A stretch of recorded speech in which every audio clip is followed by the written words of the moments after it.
Thank you, Dr. Cohen.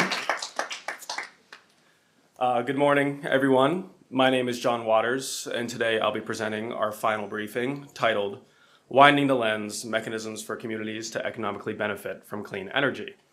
But before I begin, I'd like to thank my team, our manager, Dan Cassara, our deputy manager, Jada Johnson, and of course, our faculty advisor, Rachel Patterson, for making this a seamless experience.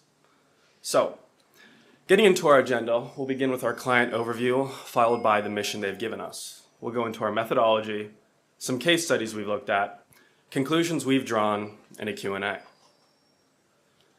As a bit of a reminder, our client, Clean Tomorrow, is a nonprofit organization focused on addressing climate change through enduring and actionable policy, which aims to support clean energy growth and innovation.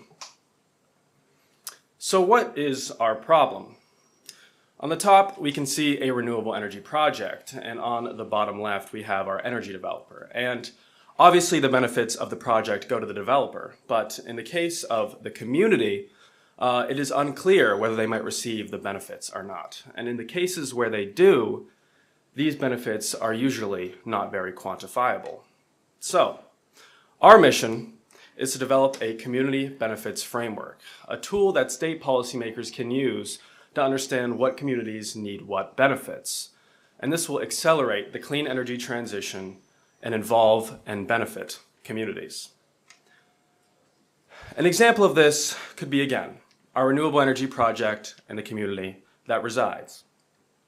A mechanism that could be used is a community benefit agreement, requiring the developer to ensure the project doesn't have any risk.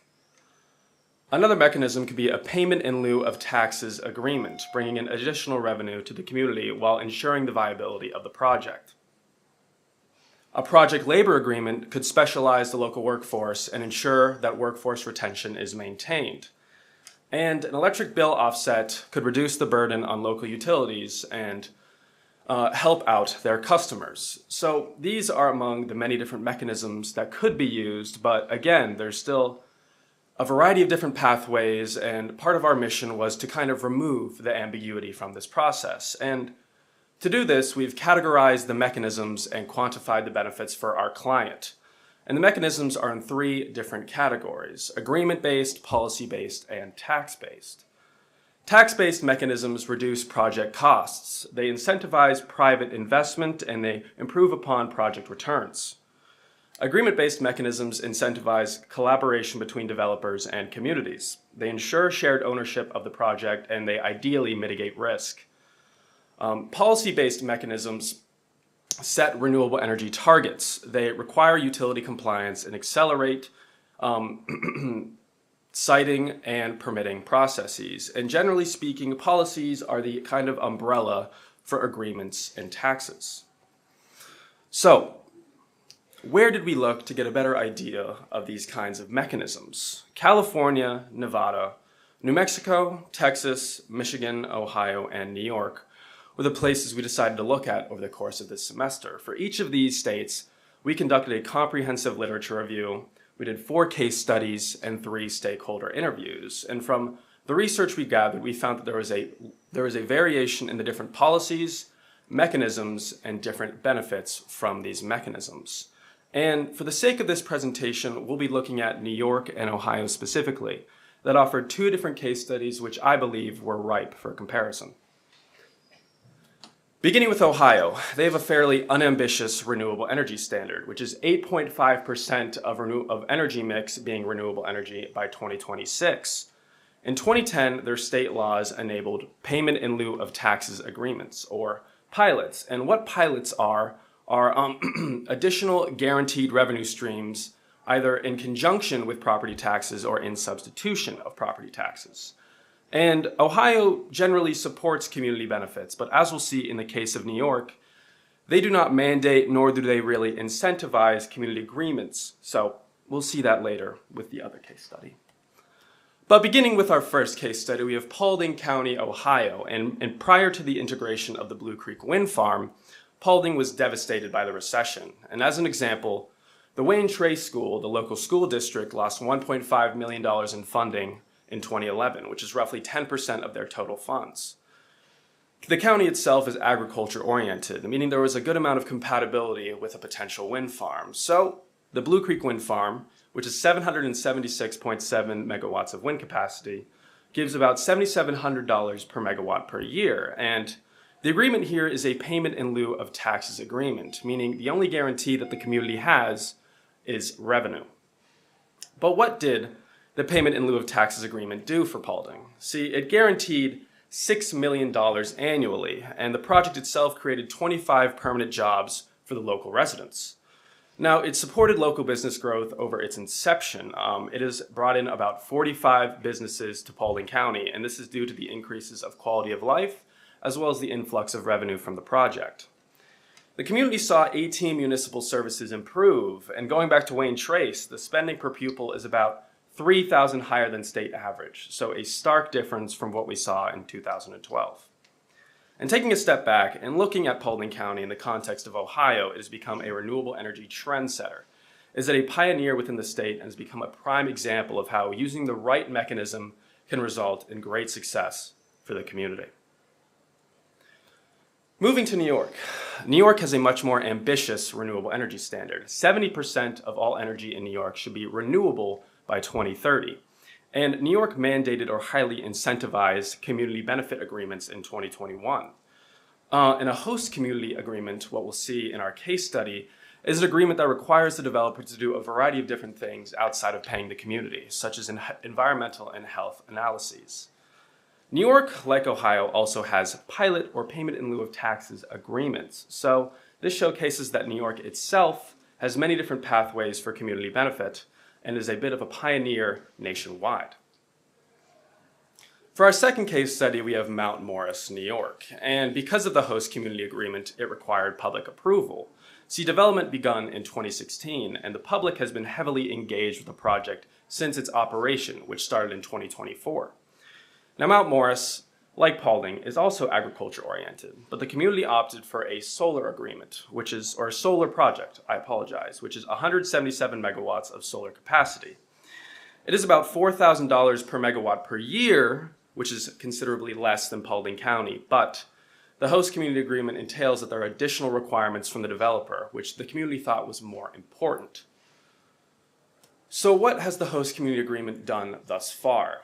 The economic benefits are $14 million over 20 years. During construction, 550 temporary jobs were created and 3 full-time jobs have been enacted during its operation, all of which are New York residents as per required of the developer from the host community agreement. The guarantees during construction and operation are environmental health analyses. An example of this could be ensuring that fire risk is mitigated from the solar panels and ensuring nothing negative will happen if anything goes airy.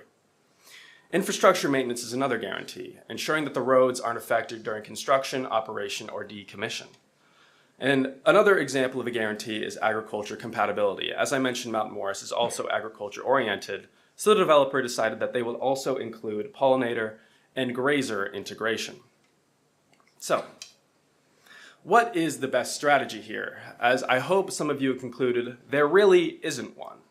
See, Paulding County makes about $7,700 per megawatt per year, and their payment in lieu of taxes agreement was very, very successful for the community, as we saw in the case of the Wayne Trace School.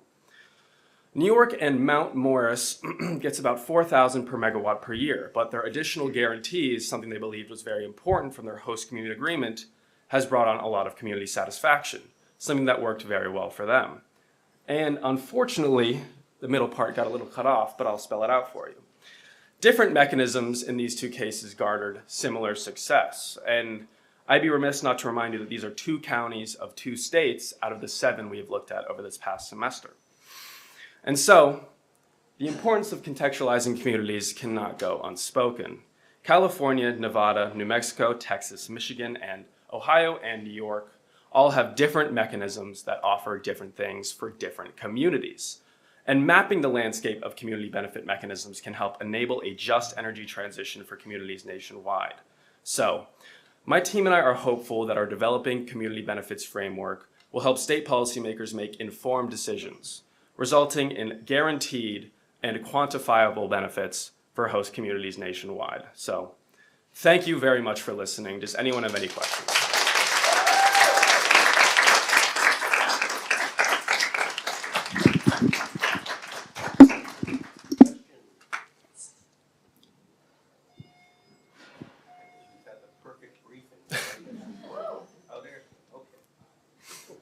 Nice work, John.